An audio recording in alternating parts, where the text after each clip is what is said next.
So, I want to talk about what you should do in your career. This is a question that's asked a lot, but before I do that and give you an answer with that, I wanted to show you Izzy and the little bandana that she has. My wife put on this bandana on Izzy as we're going for a walk, isn't it? Say hi, Iz. She's the infamous or famous Izzy. She's such a cute doggy. All right, so. If you don't know me, I am Professor Dave Massack. I'm Associate Professor of Innovation Strategy and Entrepreneurship, and I created this whole reciprocity project to give back as much as I possibly can. There's so many people that help me out that I want to pay the paper for it to help you out.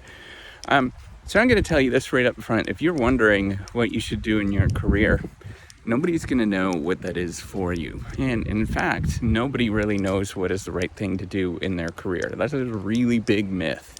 And that is something I think is it's not possible to understand if it's the right match for you.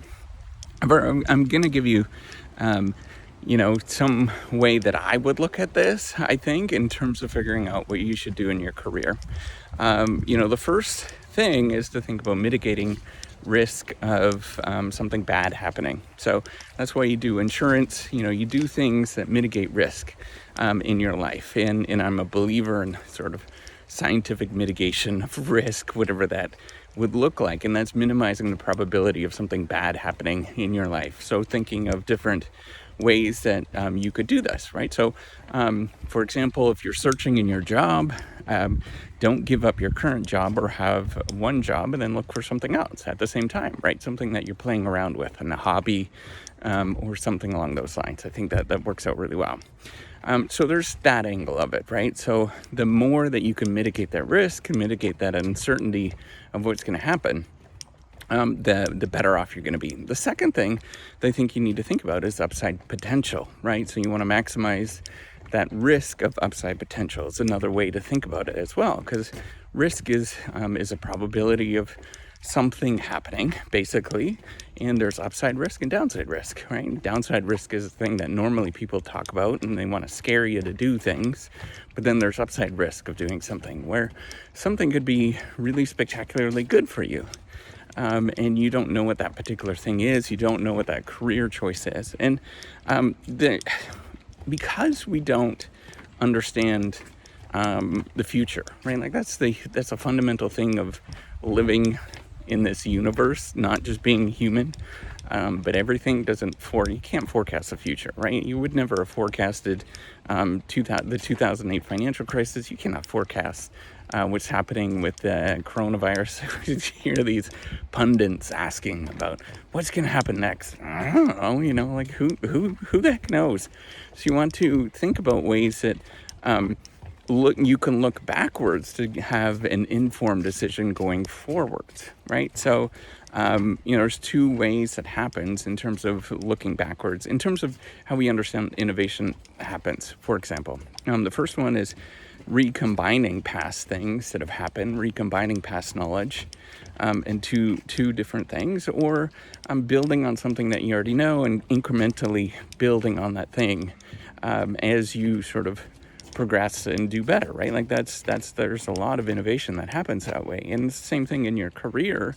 What you could look for is, unique and interesting things that you've done in the past and build on those particular things, which is one way. That takes a lot of creativity to do that, right? So looking at different useful ideas and going in different directions with those useful ideas. That's a little tricky to do for some people.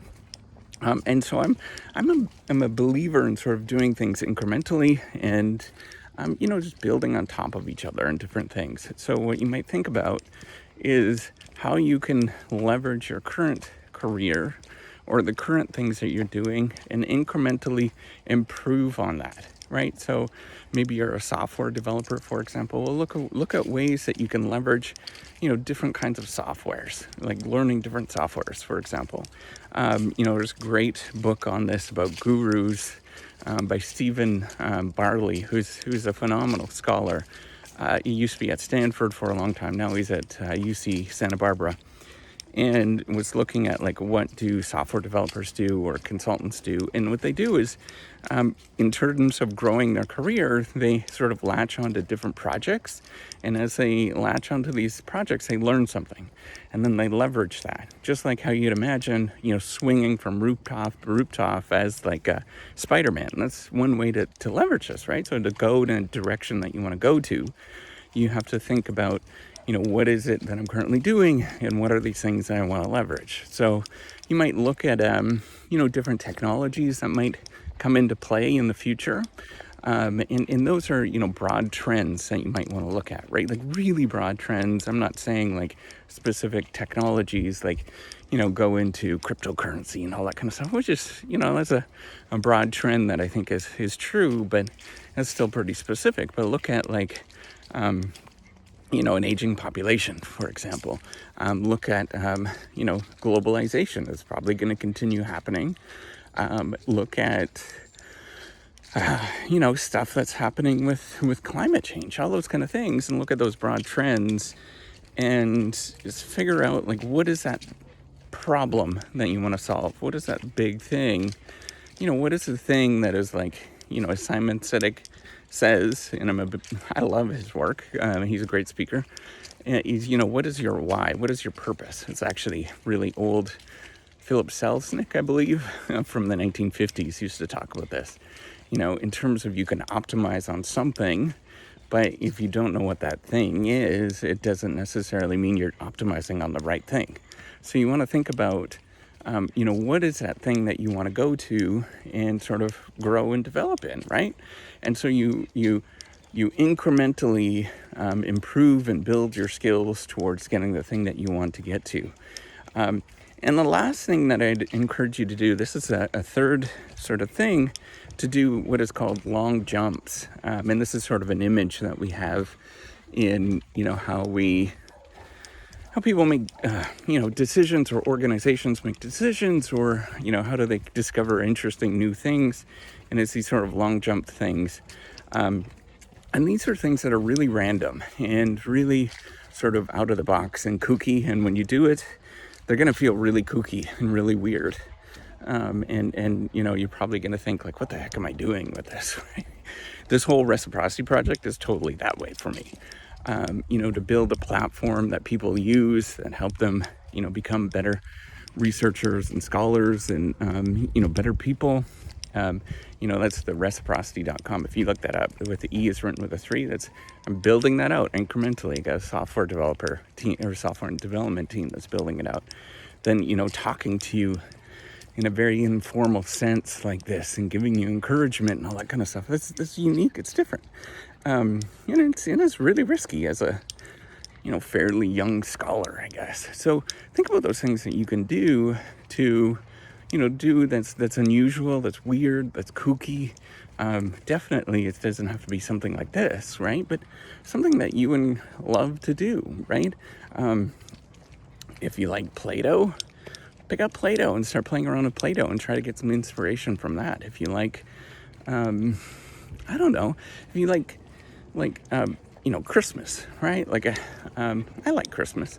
If you like Christmas a lot, then start figuring out, like, what is the thing that I can do that's really cool that I like about Christmas that will allow me, maybe in 25 years or 20 years, that will allow me to be the Christmas queen. Something along those lines, right? And there's great stories like that, right? Like the best story is the Christmas elf. I'm not going to get into too much details, but go check out the whole story behind the Christmas elf. I think it's a wonderful story, right? Definitely with all of this in terms of figuring out what is your career, nobody knows, right? Like I'm probably doing the wrong thing right now, and I don't know. Maybe I'm meant to be a sushi chef in Japan, and how would I ever know that unless you sort of explore? So go and explore as many things as you can. Try out different things as much as you possibly can. Build incrementally on the things that you're currently doing right now that you like and you want to grow and develop into, and do those long jumps. Go into really unusual, weird things that people are going to look at you like, And you're going to feel like, I don't know. Trust me, nobody does those. And yet those can hold a lot of promise. You just got to get used to doing it. That's all. All right. So with that, hopefully you learned a little bit, and you can figure out what you're going to do in your career. The big question that we all have. It's like what is the meaning of life? All right. Well, take care and have a wonderful day. Bye.